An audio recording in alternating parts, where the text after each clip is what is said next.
And I'm Mr. Ritchie, And we are the educators. Feel a little latency going on with me. We're on a video, everybody. Yeah, all right. Welcome to the future. Here we are, face to face, involving cameras and all this stuff. So let's give this a shot then. Yeah, and hopefully we can extract this to get our podcast. Otherwise, it's going to be a different Friday or something, or yeah. It's Editing Friday with your host, Mr. James. Yeah, if we can edit this possibly. We're hopefully going to be moving to, right now we're currently using Zoom. As you can see if you're watching us, if you're listening to us, we are using Zoom and we want to move over to some other different things. I think, at least with software, it always seems like you go find a piece of software that does one thing that you want to do, and you're like, well, it should automatically do this other thing that I expect it to do, and then it doesn't. And you go, what? So why would I just want this to do this one thing when it should do the other thing? Like in our case, I want to record video, but I also want to be able to extract the audio from this without having to use something else. And apparently there's a way to do it, but the buttons that I pushed did not appear when I pushed record. So we'll see how this works. I will have to edit anyways, because we do have some intro to the video that we're not using. So we'll see. The button says we'll see recording. How it goes. I hope it works. Yeah. It is season 2, episode 3. We've titled this episode "Opening the New School Year" because we want to talk about something recently that we were shared through our school department and talk about that a little bit. The date is July 2nd, 2020, and it is Thursday, as it usually is. Maybe next week might be a different day. We'll find out. Right. Maybe we'll be in the same room. Right. We're gonna social distance just to make sure. Yeah, but you know, two cameras, one can be on the other side and stuff like that. As long as it doesn't crash my computer. Yeah, and I'm gonna try some of this fresh kombucha that Mr. James is drinking right now that he's making, and yeah. So unfortunately, I got to mention, of course, that right now COVID-19 is still a big problem. We're trending upwards. So 2.74 million confirmed cases. So that's a 250,000 since last week. Yeah. So 3,300 are in Maine.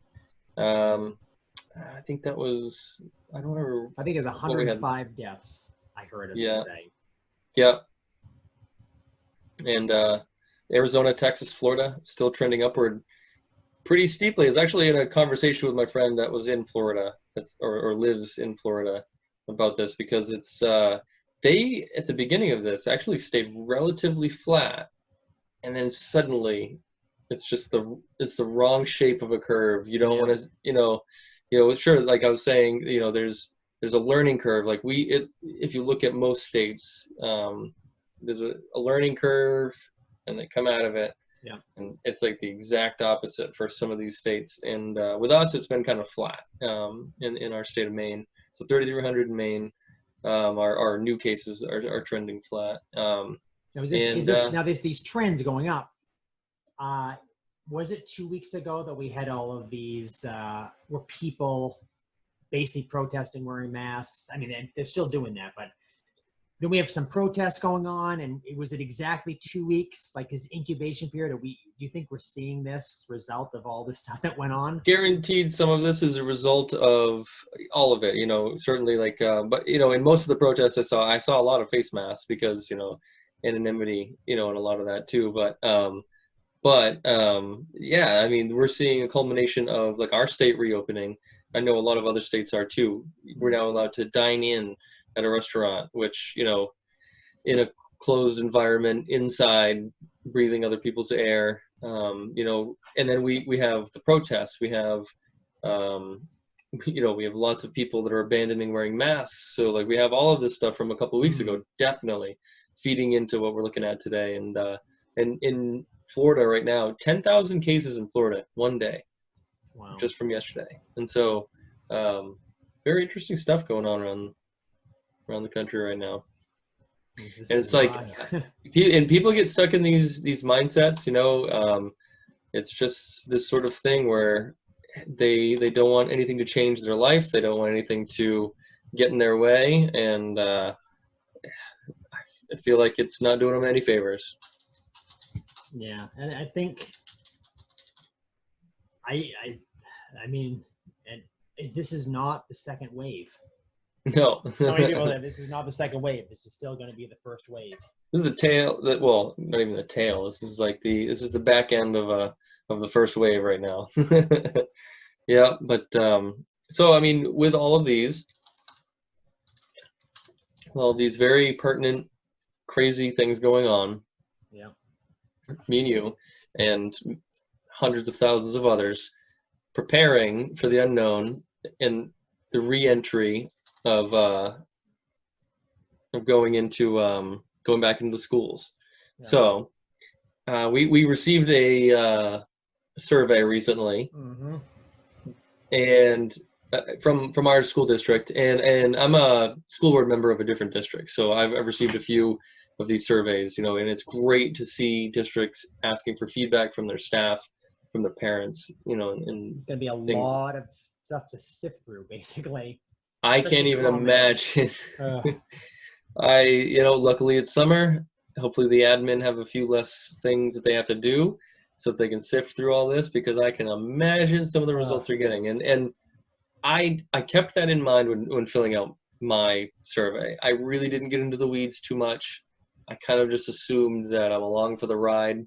You know, I've got my concerns, but honestly, my biggest concern is that I just got into this career, and I need this career, because going back and doing anything else that I was doing before, primarily working on cars, I really don't want to ever have to go back and do that again. So, Yeah. you know, it is, I wish that we would use the most logical, forward-thinking ideas to re-enter these schools. However, I understand that not everybody feels that way. So let's, you know, I'm along for the ride. But so I didn't fill out mine, but I know there were some interesting questions on there that you had mentioned. Yeah. So basically, and this is, I think, anybody for any school or anyone who's thinking right now, there's basically three different things, like scenarios that can happen.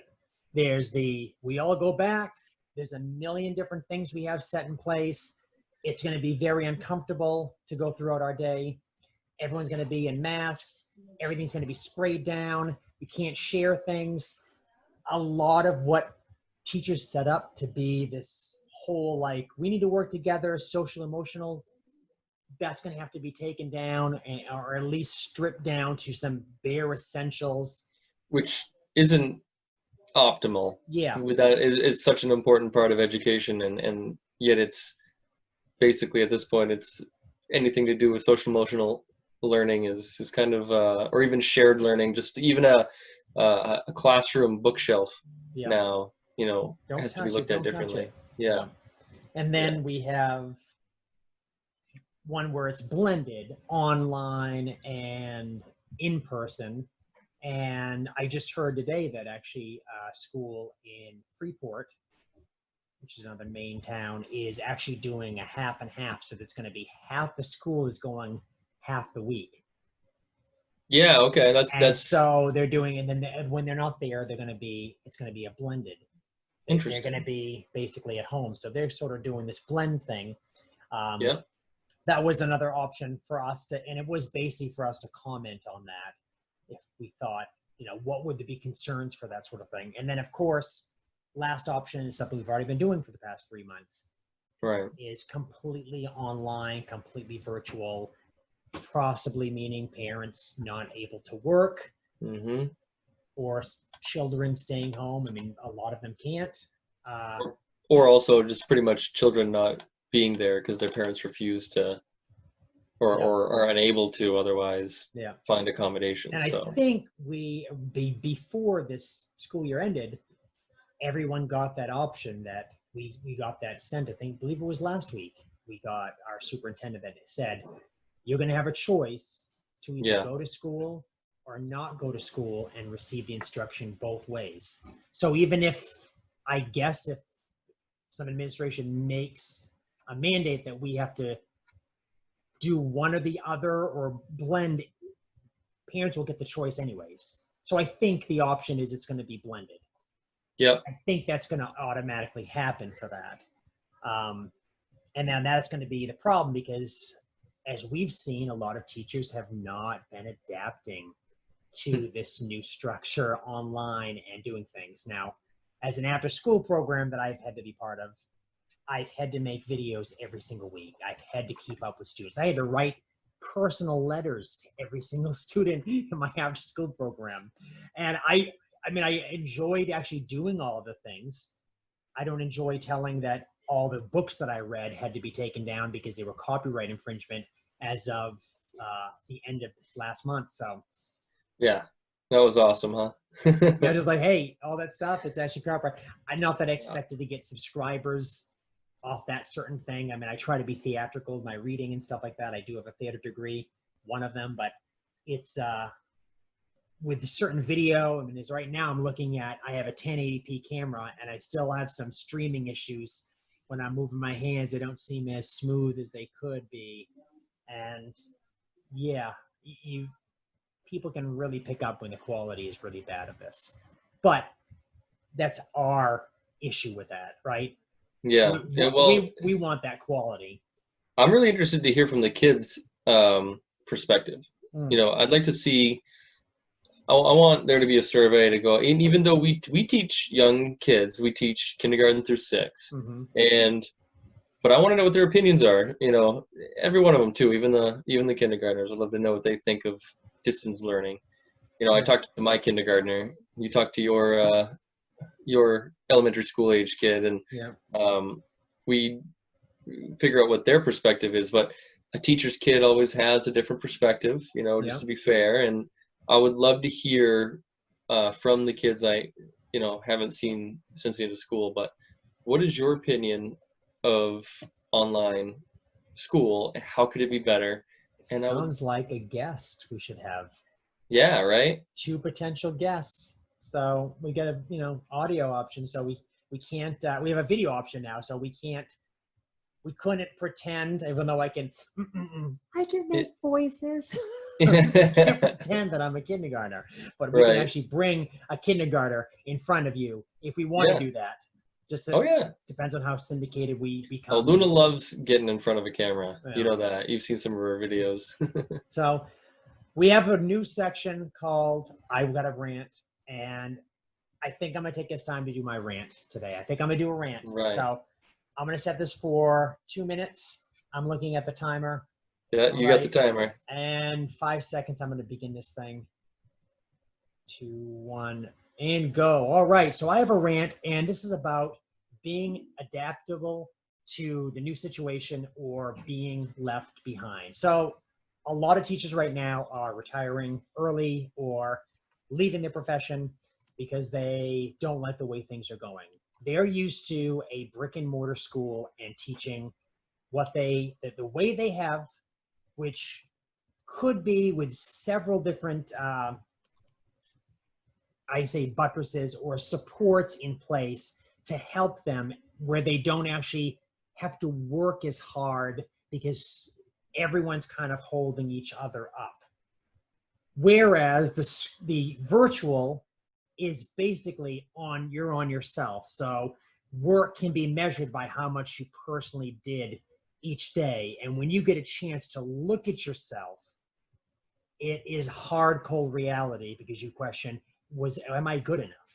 And for somebody who's been doing it for 20 something years, that could be a really big slap in the face that they don't actually want to receive. But I think everyone should receive this. This is called adaptation. We need to adapt as teachers always to whatever situation presents us. Best learning I've ever done has not been sitting down in a nice controlled environment. It's been uncontrolled. It's been stressful. It's been, I make the right decision or something bad happens. It's somebody needs my help.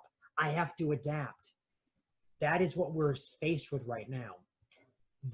Students need to survive. They need that information from us. a classroom in the past. I don't know if that exists anymore. I don't know if we can bring ourselves back to that. And I think we need to adapt or be left behind. And honestly, I wonder how many teachers are going to be asking themselves that. So that's my rant. Hope you enjoyed it. I like it. No, I agree. It's something I brought up with a superior of mine. I was just sort of like, they were asking me to sign up for this extra, extra stuff. Like, hey, can you try out this extra program in the fall? And I was like, right now, my first thought is to say, yeah, I want to jump on that. I want to get as much, experience with robotics with these kids as possible, because it's a robot, and robotics thing. And it's like, but I know I'm going to have cleaning duties. I know that I'm going to have a bunch of new procedures. I know things are going to be different. I'm going to have to make digital and live instruction every week. So I know that these things are coming my way, so I can't commit to new programs at this point, and luckily it turned out, we had some back and forth. It turns out that it was going to be taking the place of something else. So I'll be able to implement it. And but the idea, like, anyone asking you to do anything extra right now, no, we don't know. We can't know, because, we've got these surveys coming out now, and it's only a couple months away. And in those couple of months, everything could change.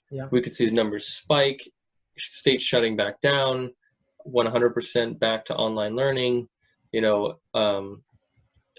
like to pretend at least that the numbers could go the other way, and that perhaps we might wake up one day and all of a sudden trending down. But then the real flu is going to get worse. I mean, they're saying the fall. The flu that normally kills a ton of people every single year for the past hundreds of years that's been around, the flu's still going around, and it's still killing people. This coronavirus is a novel thing that's killing people. But the flu, and there's another one that's coming from pigs now that I read in some article that. Oh yeah, they're keeping better eye on these things now, luckily, as they should be, and I hope they continue to be. But especially right now, so everyone's kind of jumping the gun, or not jumping the gun necessarily, but at least like sounding the alarm as soon as any threat sort of appears. And I saw that, and it's good. I'm glad that they're on notice. It's good to take these things seriously, but it's like, we're gonna need a lot of changes in order for us to get control of this. And so when the flu season comes back around, I heard that it's gonna be worse, but the flu has had, what was it?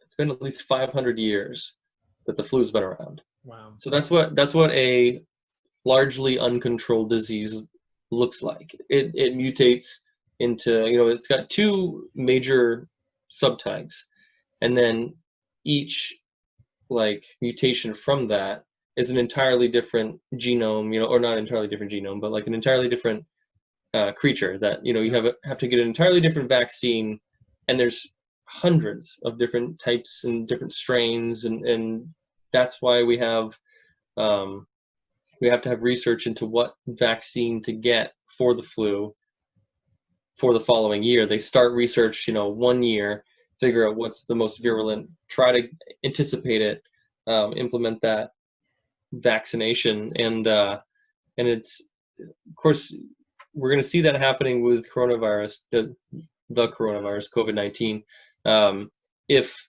we don't get control of it. And as of right now, it's kind of an uncontrolled live virus that is just at will to do whatever it wants, mutate as far as it wants, because we're kind of letting it go. But what's interesting is that globally, we are the example. So like right now, the rest of the world is like, all right, you guys are the petri dish,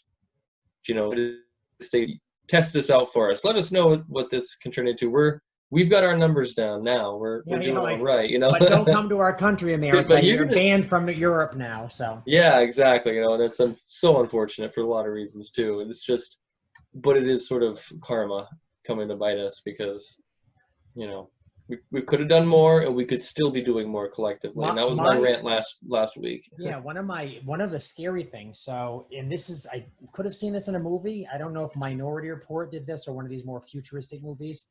Is that somebody like this coronavirus could go insane to the point where the majority of the world gets it. Not saying everyone dies. People get over it. Some people have just like mild cold symptoms. They get over it. Herpes, the majority of the population on planet Earth has herpes. I think I've read that somewhere. They said it's just one of those things. Sometimes it doesn't even present itself. It's just one of these things that's been around forever. It spreads very easily, and it's just ingrained in the population. And they know this because they can check for this sort of thing. What if having the coronavirus at least once or whatever leaves something in your body? I'm not saying this is something that's going to eventually kill you, but it's just a marker of some sort that they can check for it. So that will, just because they can check for that in the future, that will bar you from ever being able to go to certain places on the earth. Interesting. I think because they're like, you are now tainted, marked. Yeah. So like, but no, I got well. I'm antibodies. My body. No. They go, no. Because it happened once, you're marked. You're stamped, basically. And I just wonder if that's going to start to become something with some of these major viruses, where even if someone gets over it, even if you're like, wow, I take care of myself so well, and so glad my immune system has conquered this. Yeah, but you're still, it happened. So sorry. Well, that's like, you could probably look at the HIV epidemic to probably look something like that. Absolutely. Like that is a very real threat, because that was something that was proposed and fought, during that epidemic as well. And it's like, it's very interesting to see the parallels, because we have so many examples now that we've, accepted germ theory for these last 100 years, and then all the media about, these crazy diseases that we find cures for eventually, but like there's these few that don't have cures. And if coronavirus, I keep calling it coronavirus just because culturally here in America we call it the coronavirus. Yes, I know it's a family of viruses, but like at least this one, what if it becomes a marker? What if it what if like you go to donate blood, you have a list, if you're on a list with certain diseases, you're not given blood.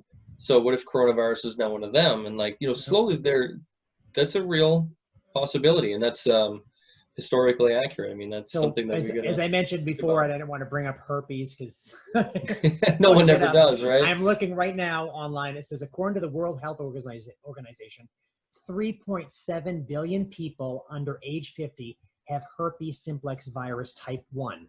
That's 67% of the global population in that age bracket. Another 417 million, which is 11%, between ages 15 and 49, have simplex virus 2.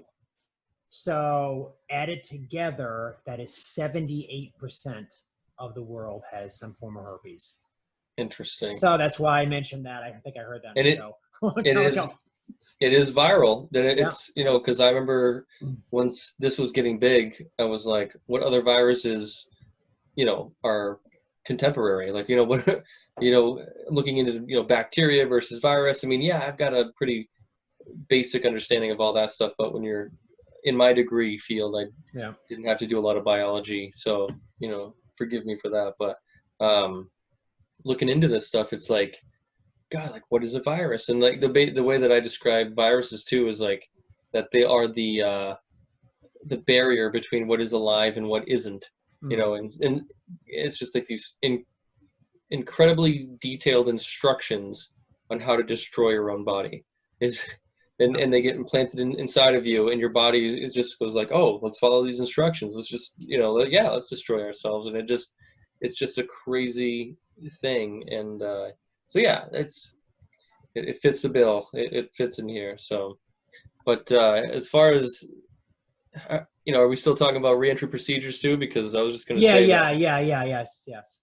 one of the things that I heard does a really good job that's actually pretty safe on people are these hydrostatic foggers that go into a classroom.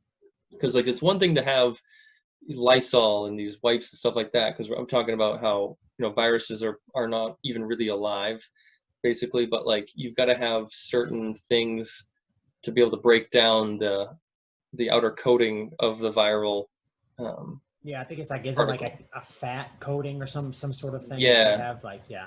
on a coronavirus it is at least, and so like AIDS is a little bit different because it's like a bacteriophage, and but like so for coronavirus you got to break down that outer thing, and it's just like um, did I lose my train of thought? Where was I going with that one? Yeah. So the outer thing, you have to break it down through these sprays, these foggers. So thank you, the foggers, yeah, because right now everyone is just focused on Lysol, bleach. They're focused on these like really harsh, crazy things. And of course, school districts are like, yeah, of course, Yeah, let's we'll throw buy everything we've got at it. 1,000 Yeah, gallons of that. Yeah. yeah. But I'm part of a district that they use these hydrostatic foggers that you electrically charge salt water basically, and it fogs a room.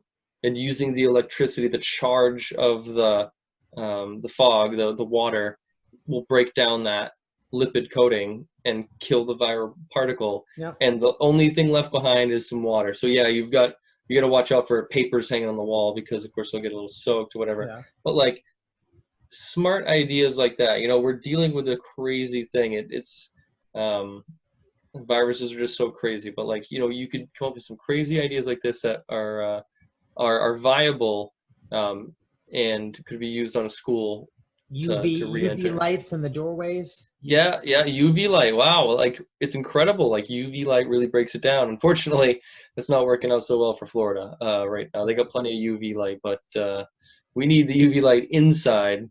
And I remember being in middle school and having our shop eyeglasses, our shared safety glasses, would all be in this UV cabinet. Oh yeah. And that was middle school, and so like simple things like this, like that don't require these harsh chemicals that I think that people should really be I still think if considering like you these. had kids entering a room and kid has his arm down covering something, it could be the virus in under his armpit or something like that, and the UV can't go through the arm. There you go. Yeah, there's So there's always, that's the thing. It's nothing is ever no.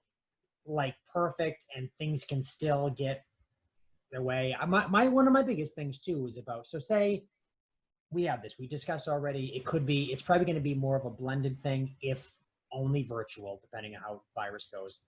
Absolutely, yeah. But let's say we do have this blended and we're in our classes with a smaller group of students.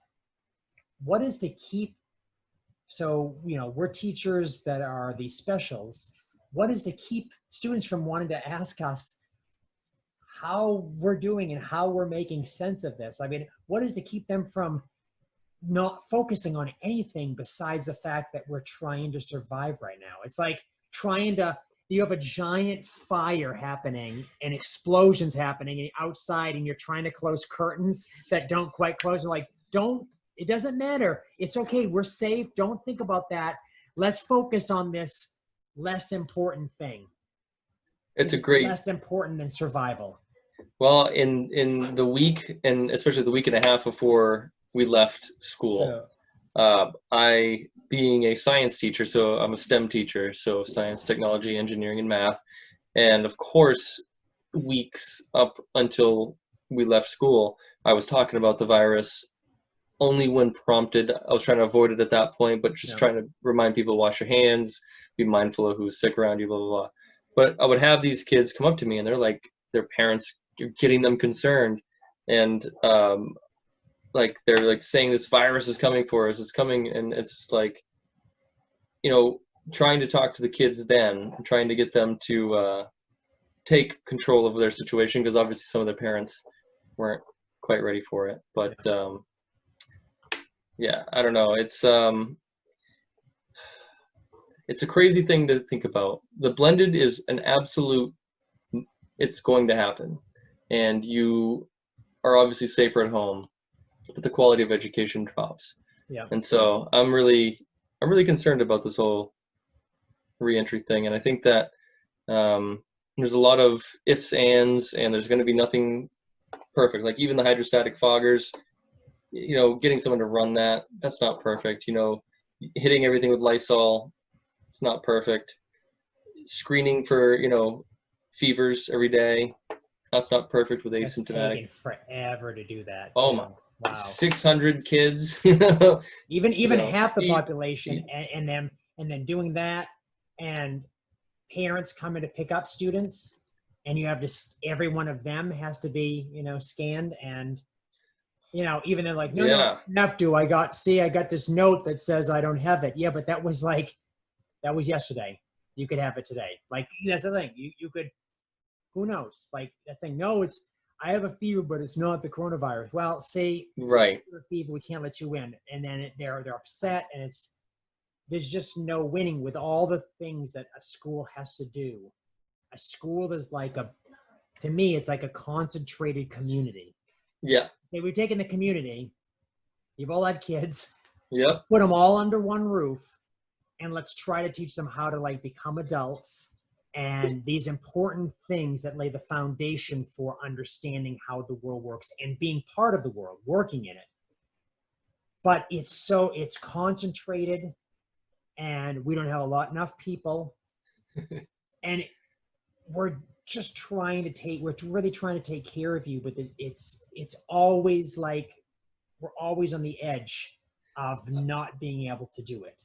I'll be honest with you. Public school is a crazy idea. Yeah. It's a crazy idea to begin with, and we're kind of crazy for being a part of it, but it's a calling, but being a science teacher, I was just this receptacle for all these questions. All these kids would keep coming up to me concerned about it, and I would constantly be having to tell them right. Ooh, nice.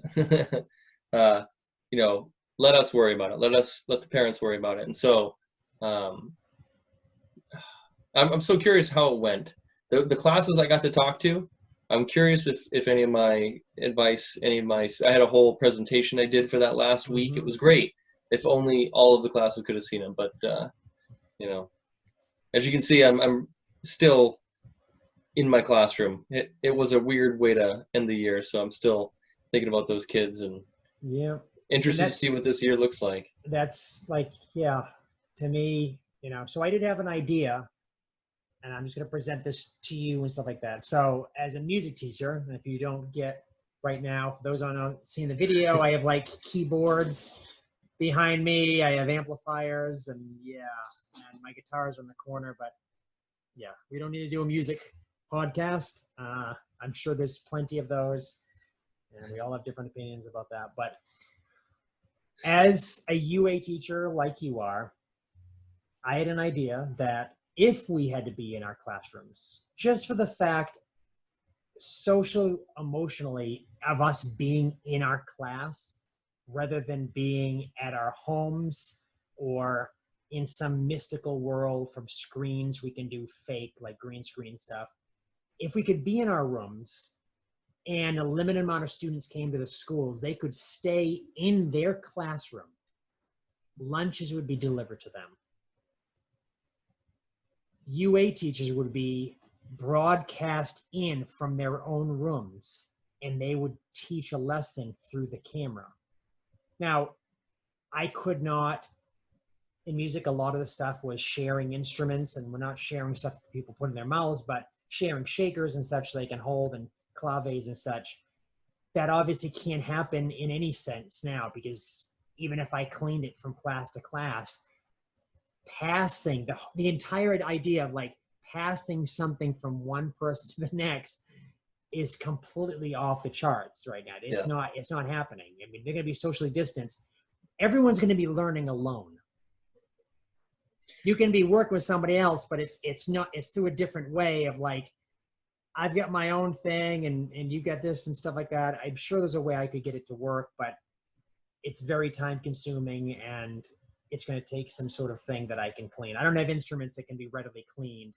Mm-hmm. You know, wood is porous, so it can get germs in and such, but having us be on video and having them pump us into each room and then having us have a schedule so that we can schedule, okay, we're teaching this class, we're teaching that class, we're teaching that. And possibly recording us for each time we teach that class and giving the same recording to each grade.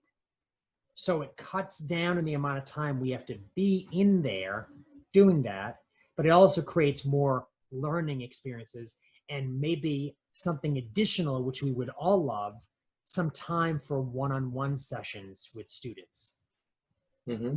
So we just basically, so each of the grades that we teach, K through 6, we would have to record our 40 minutes on video, and then we record it for just one grade level. The video gets replayed to each class. The only issue would be classroom management, is what I see. Yeah. Because and that would be under the teacher's thing. Under the teacher, yeah.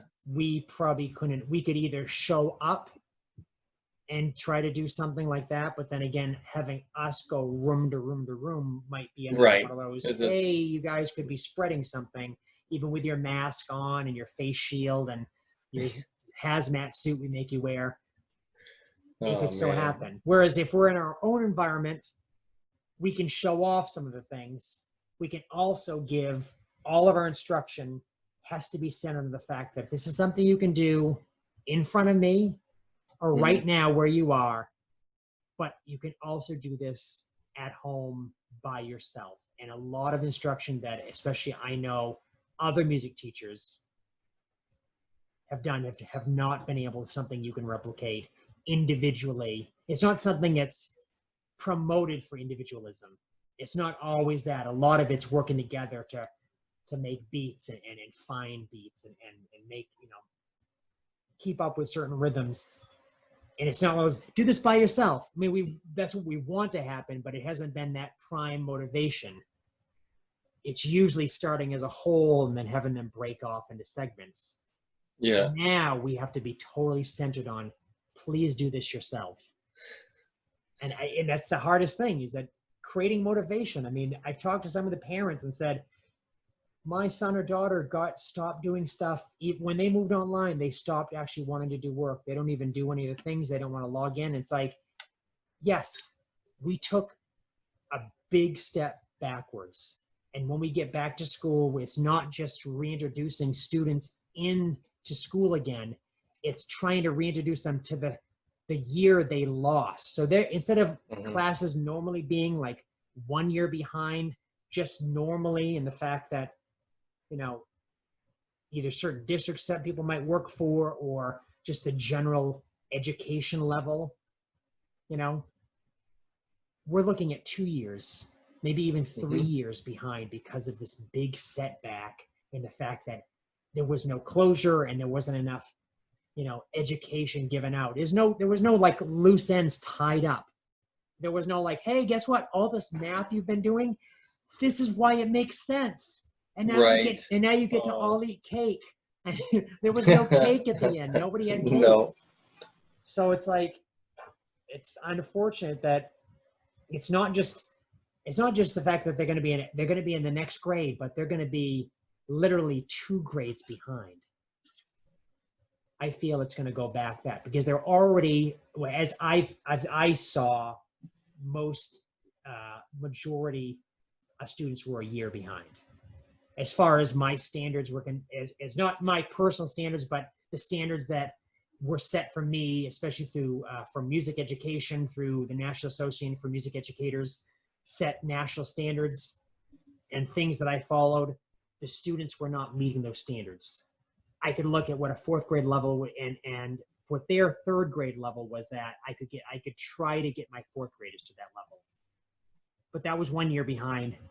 We're going to be 2 to 3 behind now, and that's what I feel is going to be a big problem. What do you think about that?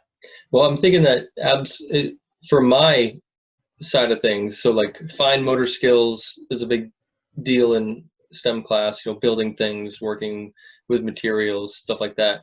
My young, kindergartners, first graders, really worried about those two because, for instance, when you introduce a kindergarten into STEM, one of the first things that you try to instill in them is the concept of building up. So building tall, because they tend to build on the flat horizontal plane. So they'll build in 2 dimensions, but building up is like a new concept, unless it's just plain blocks. Because then, kids just automatically build. But getting them to use other strange materials, paper, tape, or things like that. And so, especially the lead of my team says that they're expecting that that the first graders, kindergartners this year will specifically have bad fine motor skills, except for those that were able to develop it at home. But it's so hard to when you have to present materials, specific materials to get a certain skill. And so the schools are usually the places that these kids have access to these materials. Oh, yeah. Like just even, for instance, even in my home, my daughter absolutely loves Kinects. Yeah. And I haven't ever had a set of Kinects at my house. And, I've gotten her Legos, I've gotten her this and that, but she knows it's Kinects. So for her birthday, she's going to be getting I've Kinects. got plenty if you want some. Oh, right. Nice. Yeah. And so that's, sometimes we just don't have the materials that the kids need or want in order to be creative. And I think that in a school, they have more access to these materials. So for me specifically, I'm looking at the younger grades. But as far as the older grades go, behaviors. Yeah. Well, yeah, that's going to be a big thing, because for those kids during our Zoom meetings that kept saying, hey, I've been playing Fortnite like 5 hours a day, and I just woke up, and we're like, it's 2:00, and like, yeah, that's what I do. I sleep all day. And it's like they're living the life that I lived when I was 20, but like these kids are like 10, and I'm like, how do you get away with this? Like you're eating Pop-Tarts and burritos and like literally living like I did when I was 20. Get a job. Get a job. Yeah, go mow some lawns. Meanwhile, I'm waking up at 6 a.m. and doing a workout, fasted and all this stuff and crazy thing. But it's that whole the fine motor skill, music, playing a piano, being able to move your fingers independently. A ukulele. And getting some feedback from that. So, hey, that sounded good when I did these 2 fingers back and forth in this sort of teetering motion. Wow, what is that? And then being able to repeat that. Yeah, that's exact thing, patterns. And then being able to see things maybe they haven't seen keyboards before, and being able to actually touch them and stuff. And the way I present things in class, everything of mine was a storyline. I start off, I have an intro. I have something where it gets to a big point and then a resolution. And we were always making up a story so they could remember, wow, the moose goes with this instrument or that. Somehow I presented it.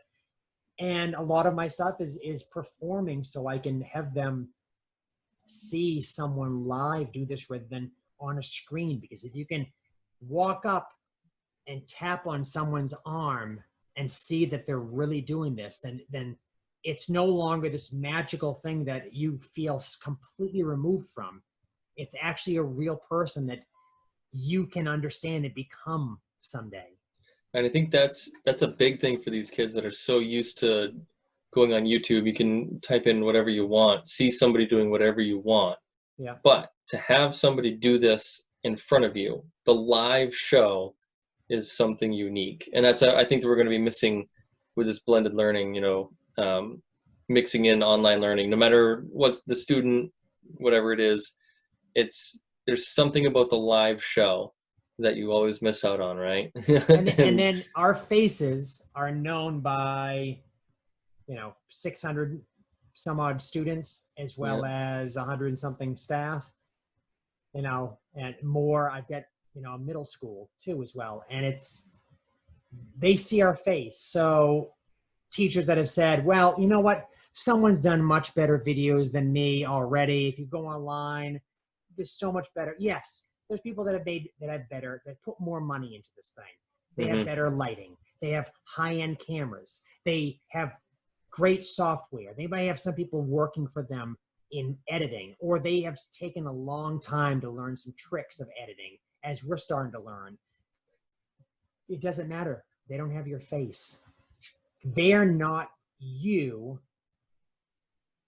figuring out this technology and figuring out how to deliver your message through it. That is the most important thing. The students want us to do it. And for those teachers that don't want to do this sort of thing, said, well, that's not what I do. They can go someplace else. Well, guess what? You don't have a job anymore. And you shouldn't be having a job, because you're not doing something for the students. They want to see you go through the paces and do this. They want to see you on TV when you talk about your message and say it instead of someone else seeing it. And say, hey, I'm going to play this video and someone else is going to tell you about something. No. How do you disseminate the information through you, how you think is perfect for their level to understand it? Each class is yours. Each class is yours. Yeah, and what I've gotten from feedback is that kids, and of course the people that are doing my monitoring, you know, watching me do what I do, they like to see me discover things at the same time as them and share the experience of like, wow, did you see what that did? And instead of just like, hey, look at what that did, it's, whoa, that did something new and strange, and let's take a look at it. You know, what I'm glad about this year is that I ended it with rockets, and you know, that, you know how big of a ordeal that was, and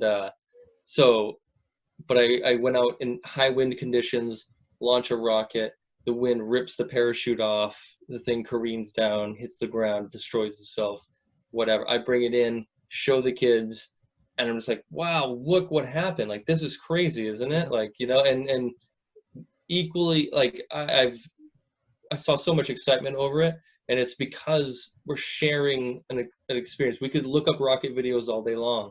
Yeah.